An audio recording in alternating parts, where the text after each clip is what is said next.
Students, let's start chapter number 6, verbs. So verbs are the words which indicate the position and condition of the subject. Verb क्या है? एक तो position बताते हैं subject की और एक कंडीशन बताते हैं सब्जेक्ट की, to denote the action of the subject और what is possessed by the subject, कि जो सब्जेक्ट है, करने वाला है, करता है, डूअर है, वो उसकी एक्शन क्या है सेंटेंस के अंदर, या फिर वो उसका कैरेक्टर कैसा है, काइंड हार्टेड है या क्रूल है, या उसकी ओनरशिप बताता है कि उसके पास कार है, घड़ी है.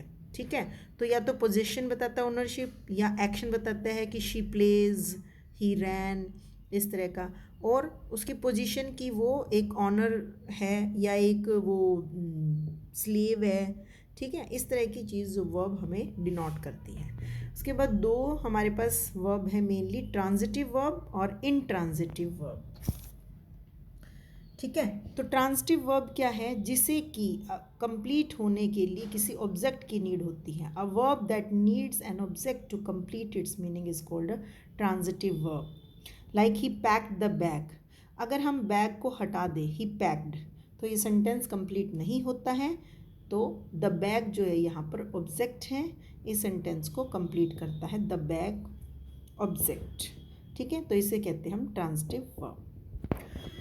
और कई बार हमारे पास दो ऑब्जेक्ट भी होते हैं एक ही सेंटेंस के अंदर, जैसे Naman threw the ball at her. Threw verb है, द बॉल डायरेक्ट ऑब्जेक्ट है और हर इनडायरेक्ट ऑब्जेक्ट है. इसमें क्या है कि जो ऑब्जेक्ट की बात हो रही है वो तो बॉल है, लेकिन वो किसके ऊपर इफेक्ट डाल रही है? हर के ऊपर इफेक्ट डाल रही है, उसे इनडायरेक्ट ऑब्जेक्ट कहेंगे हम. तो दोनों ही ट्रांजिटिव वर्ब के अंदर आते हैं, डायरेक्ट ऑब्जेक्ट और indirect object. So for exercise A, see the description box. Next, intransitive verb. इसे कोई भी ऑब्जेक्ट की ज़रूरत नहीं है अपने कंप्लीट सेंस देने के लिए. A verb that does not require an object to complete its meaning is called an intransitive verb. जैसे कि द मैच वॉज वन, अब ये कंप्लीट है, और वॉज वन जो है वो हमारी वर्ब है, लेकिन इसको कोई ऑब्जेक्ट की नीड नहीं है. Please check the description box for the answer of B exercise. Verbs of incomplete prediction. अब verbs of incomplete prediction क्या होता है? ऐसे कुछ शब्द होते हैं या ग्रुप ऑफ वर्ड्स होते हैं जो कि हमारे सेंटेंस को कंप्लीट और खूबसूरत बनाते हैं और एक अलग मीनिंग देते हैं. जैसे कि द सन शोन ब्राइटली. अब शोन तो यहाँ पर वर्ब है, लेकिन ब्राइटली क्या है? वर्ब ऑफ इनकम्प्लीट प्रेडिक्शन, क्योंकि ये हमारे सेंटेंस को ब्यूटीफुल बनाता है और कंप्लीट करता है. The day was windy. Windy और windy both are correct, I think so. Was verb है और विंडी हमारी क्या है? Verb of incomplete prediction. Moving on, we have see description box.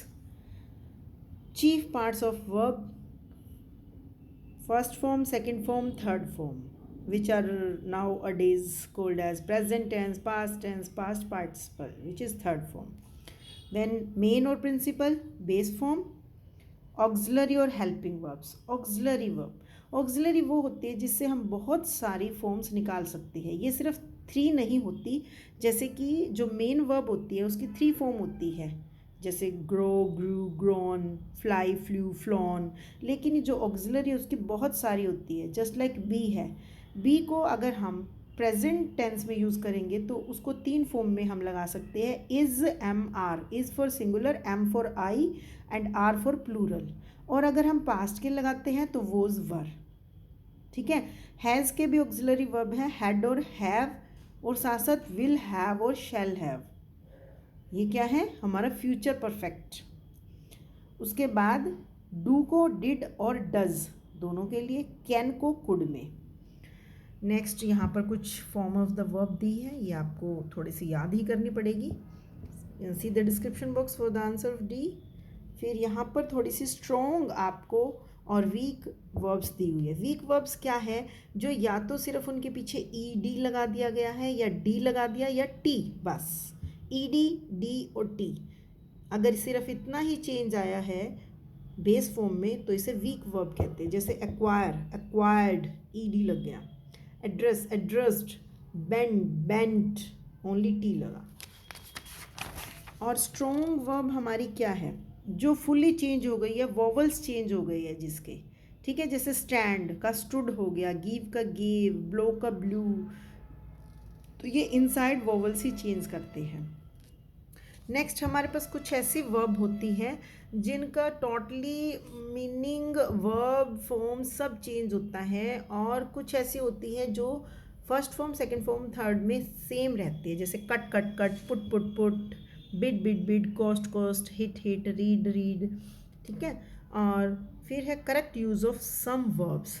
Some verbs के मीनिंग डिफरेंट होते हैं तो उनका यूज़ भी डिफरेंट होगा, उनकी सेकेंड फॉर्म और थर्ड फॉर्म भी डिफरेंट होगी। जैसे कि बियर है, फर्स्ट बियर में BEAR है, जिसकी सेकेंड फॉर्म बोर होती है, उसका मीनिंग है bone, means sorry, third form में बोन, BORNE, NE जहाँ लगा है उसका मीन्स है कैरी, कैरी करना।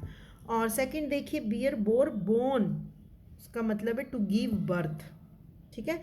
So both are having same first form and second form, but third form will be different and meaning also different. So do it very carefully. Then fell हमारा है, fell first form होती है fall, fell, ये देखिए fall, fell, fallen, गिरना, fall, fell, fallen। लेकिन अगर हमने किसी को गिराना है, एक तो होता है खुद गिरना, तब तो fall, fell, fallen। लेकिन अगर हमने किसी को गिरा देना है तो फर्स्ट फॉर्म होगी fell, then felled, then third form felt, ठीक है। इसे बड़े ध्यान से करिए आप। अब the wood cutter failed the trees easily, अब यहाँ पर क्या, उसने कट डाउन कर दिया है, उसने गिराया है, वो खुद नहीं गिरा है वुड कटर, उसने गिराया है, तो we have to use felled. Next है use of hanged and hung. अब इसका भी देखिए, हैंग, हंग, हंग, इसका मीनिंग है सस्पेंस कर, सस्पेंड करना। और सेकंड है हैंग, हंग्ड, हंग्ड, इसका मीनिंग है put to death by trying, किसी को फांसी देना। तो इसके एग्जाम्पल अब बड़े ध्यान से करिए। फिर लाई, ले, लेन, रेस्ट करना, लाई का, फिर लाइट, झूठ बोलना, और थर्ड फॉर्म भी लाइट, झूठ बोलना। फर्स्ट जो है रेस्ट करना है, लाई, ले, लेन, लेटना, ठीक है। सेकंड है झूठ बोलना। और इसके एग्जाम्पल आप बड़े ध्यान से करिए। नेक्स्ट है राइज, रेज, इनके मीनिंग भी टोटली डिफरेंट है। 3 है ये, rises to come up, rise to get up, और रेज्ड टू लिफ्ट। उसके बाद सी और सो, सी होता है देखना या फिर मिलना, सेकंड फॉर्म सो, ठीक है।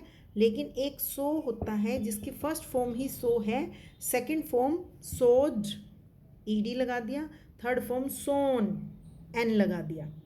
इसका मतलब क्या है, टू कट वुड, वुड को काटना, ठीक है। जैसे कि यहाँ पर क्या था, वुड कटर ने क्या किया था, हमारे ट्रीज को गिरा दिया था, यहाँ तो गिराना है और यहाँ काटना है, सोज, और यहाँ फेल्ड, ओके। इसे ध्यान से करिए। Then check the description box for the answers of E and F and stay tuned. Next हमारे पास है फॉर्मेशन ऑफ वर्ब्स। हमने टोटली चेंज किया इसको एडजेक्टिव में। We can form verb from adjectives, means के एडजेक्टिव से हम वर्ब बना रहे हैं। लार्ज हमारा एडजेक्टिव है, we can form verb from adjective. Large is the adjective here and we have to change it into verb, enlarge. Able adjective है, enable verb. Fresh adjective, refresh verb. So you have to learn all these. It is not tough at all. You have to give your time only. So learn it and then do the exercise and see the description box for the answers of this exercise. So end up with this chapter. Bye bye. Stay tuned.